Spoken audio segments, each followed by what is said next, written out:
નમસ્કાર, આપ જોઈ રહ્યા છો ન્યૂ ભારત ન્યૂઝ અને હું છું ધ્રુવી। આમ આદમી પાર્ટીના ડેડિયાપાડાના ધારાસભ્ય ચેતન વસાવા દાહોદના કતવારા ખાતે આયોજેલી ગુજરાત જોડો જનસભામાં ઉપસ્થિત રહ્યા હતા। આ જનસભામાં હજારોની સંખ્યામાં લોકો ઉપસ્થિત રહ્યા હતા અને આ ગુજરાતમાં પરિવર્તન આવી રહ્યું છે એ તરફ તેમણે ઇશારો કર્યો હતો। આ જનસભામાં ધારાસભ્ય ચેતર વસાવાએ જણાવ્યું હતું કે કતવારા ગામમાં ગુજરાત જોડો અભિયાન અંતર્ગત આમ આદમી પાર્ટીનું જાહેર સંમેલન મળ્યું હતું। તેમાં ગુજરાત પ્રદેશ યુવા મોરચા અધ્યક્ષ બ્રિજરાજ સોલંકી, સંગઠન મંત્રી નરેશભાઈ, જિલ્લા પ્રમુખ રાકેશભાઈ, દેવેન્દ્રભાઈ સાથે તમામ આગેવાનો હજારોની સંખ્યામાં આ વિસ્તારના વડીલો, યુવાનો, માતા, બહેનો જોડાયા હતા। 30 વર્ષના ભારતીય જનતા પાર્ટીના શાસનમાં આદિવાસીઓનો વિકાસ થવો જોઈતો હતો।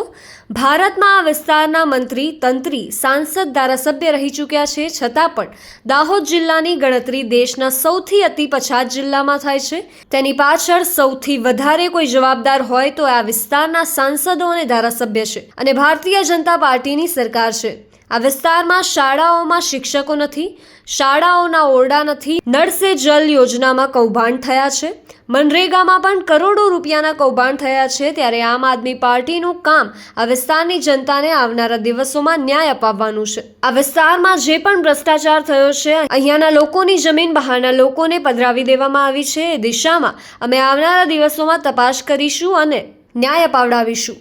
આ વિસ્તારમાં લોકો, ખેડૂતો અને પશુપાલકો છે, તેમનો ખેતીનો કાચો માલ જ્યારે પાકે છે ત્યારે સરકાર MSPના ભાવે એ માલની ખરીદી કરે અને કડદા પ્રથા રદ કરે તેવી અમારી માંગણી છે। મનરેગામાં 100 દિવસની રોજગારી આપવાની જોગવાઈ છે। આ વિસ્તારમાં દરેક વ્યક્તિની માંગણી છે કે સ્થાનિક રોજગારી મળે, ત્યારે બિનકુશળ શ્રમિકોને પોતાના ગામમાં મનરેગા અંતર્ગત રોજગાર મળે એવી અમારી માંગણી છે। અને સાથે સાથે આ વિસ્તારમાં લોકો હવે પરિવર્તન ઈચ્છી રહ્યા છે। આવનારા દિવસોમાં તાલુકા, જિલ્લા પંચાયતની ચૂંટણી આવી રહી છે, ત્યારે અમારી સાથે કોંગ્રેસમાંથી જયેશભાઈ સંગાડા, BTPમાંથી દેવેન્દ્રભાઈ મેડા અને કોંગ્રેસમાંથી અન્ય આગેવાનો જોડાયા છે। સાથે સાથે ભાજપના પૂર્વ સરપંચો, તાલુકા પંચાયતના સભ્યો અને કેટલાક હોદ્દેદારો પણ આમ આદમી પાર્ટીમાં જોડાયા છે। ભાજપ, કોંગ્રેસ અને BTPના મળીને 5000થી વધારે કાર્યકરો આજે આમ આદમી પાર્ટીમાં જોડાયા છે। આ તમામ લોકો અરવિંદ કેજરીવાલની કામગીરી અને વિચારધારાને લઈને આમ આદમી પાર્ટીમાં જોડાયા છે। આવનારા દિવસોમાં આ વિસ્તારને સારી દિશા, સારું શાસન મળે અને લોકોની સુખકારીના કામો થાય તે તરફ અમે આગળ વધીશું। એમના દીકરાઓએ અમારા ગરીબ લોકોની રોજગારીના પૈસા ખાઈ ગયા। આ દાહોદના મંત્રીએ ત્યાં બિરસા મુંડા યુનિવર્સિટીમાં 65 કરોડનું કૌભાંડ કર્યું।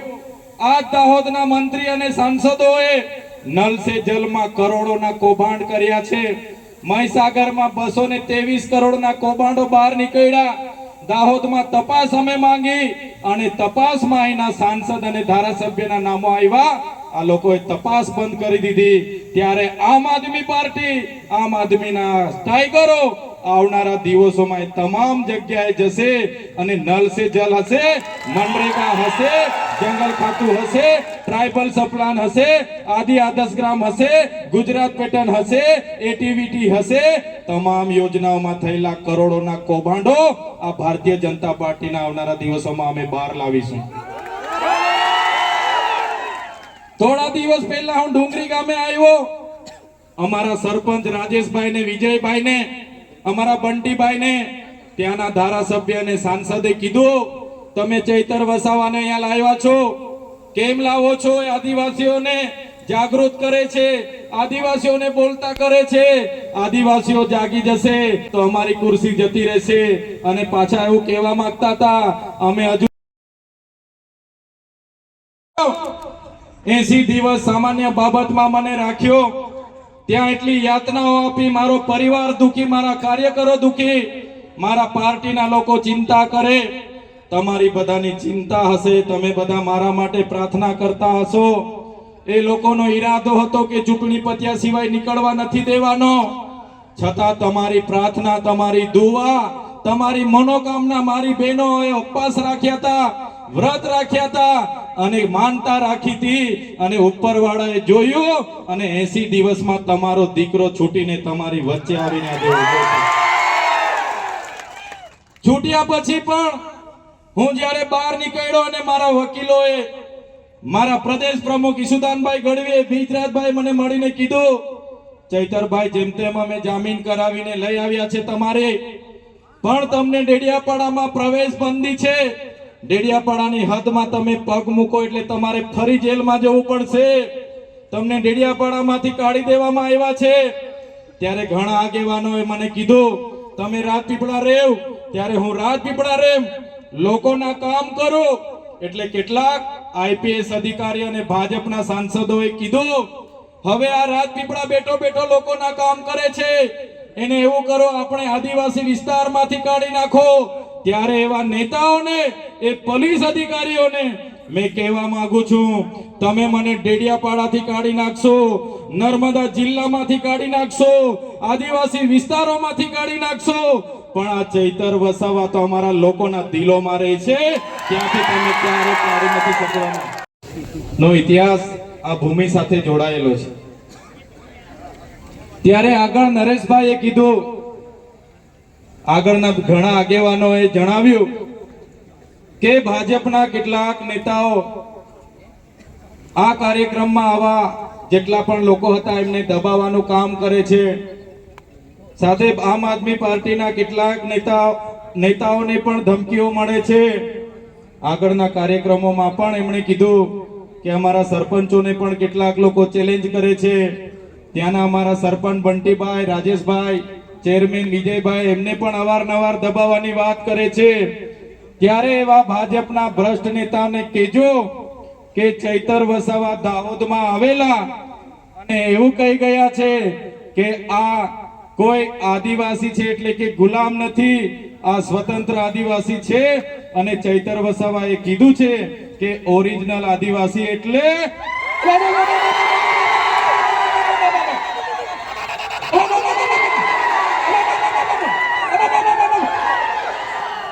બસ એ લોકોને આટલો બોપકારો આપી દેજો, ઓબો કરી દેજો, અને અમે બધા તમારા સહકારમાંથી આવી જઈશું. આજુબાજુના આપણા આગેવાનો પણ એ ભ્રષ્ટ ભાજપના નેતાઓને ખુલ્લા પાડવા માટે આવી જશે. એમને તમે પૂછો, આપણા બધાના કામ હોય છે ત્યારે ધારાસભ્ય, એ સાંસદ સભ્ય આપણને મળતા નથી. થોડા દિવસો પહેલા, થોડા મહિનાઓ પહેલા અમૃત મહોત્સવના રથો લઈને ગામડે ગામડે નીકળી પડેલા. એ પછી ગૌરવ યાત્રાના રથ લઈને ગામડે ગામડે ફરતેલા. અને થોડા દિવસો પહેલા ગયા મહિનામાં વિકાસ મહોત્સવના રથ લઈને ગામડે ગામડે આવેલા. આવ્યા હતા કે નથી આવ્યા? આવેલા કે નથી આવ્યા? ત્યારે કયો વિકાસ છે?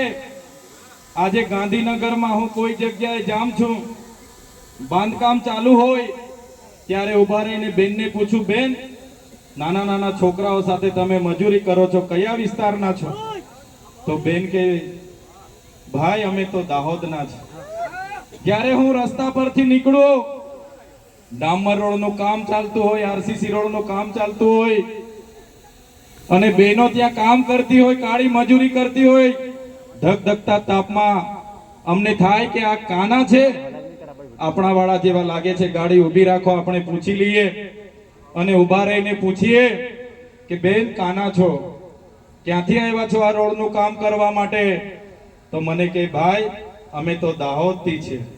ત્યારે સાથીઓ, આઝાદીની લડત હોય કે આ દેશના વિકાસની વાત હોય, એ ચાહે વિધાનસભાનો પાયો હોય, હાઈકોર્ટનો પાયો હોય, કલેક્ટર કચેરીનો પાયો હોય, આઈજીડીઆઈજી કચેરીનો પાયો હોય કે ડીએસપી કચેરીનો પાયો હોય, એ પાયામાં આ દાહોદના લોકોનો પરસેવો છે. એટલે આજે ઇમારત આવીને ઊભી છે. આ દાહોદના લોકોના પરસેવાથી બનેલી ઇમારતો છે. અમે ડેમમાં જ્યારે જમીનો જતી હતી, અમારા આદિવાસી સમાજે આખા ને આખા ગામડા ખાલી કર્યા છે. નેશનલ હાઈવે બને, આખા ને આખા ગામડા ખાલી કરાવ્યા છે. નહેરોમાં ખાલી કરાવ્યા, જીઆઈડીસીઓમાં ખાલી કરાવ્યા, જીએમડીસીઓ માટે ખાલી કરાવ્યા. અને આજે જ્યારે અમારો સમાજ હાથમાં પોટલા, હાથમાં છોકરા અને 2 ટકના રોટલા માટે આજે અમારે શહેરોમાં જવું પડે છે, ત્યારે ધારાસભ્યને શરમ નથી આવતી, એ સાંસદને શરમ નથી આવતી. કયા વિકાસની વાતો કરવા માટે રથો લઈને ફરે છે? 30 વર્ષથી તમારી સરકાર છે, માત્ર ભય ભ્રમ અને ભ્રષ્ટાચાર અમારા લોકોને જોવા મળ્યો છે. આજે અમારા દાહોદમાં લોકોને રોજગારી નથી અને દેશના વડાપ્રધાને કહેતા હતા કે હું ખાઈશ નહીં ને ખાવા દઈશ નહીં, અને દાહોદમાં ભાજપના મંત્રીના દીકરાઓએ કરોડોનો મનરેગાનો કૌભાંડ કરી દીધું.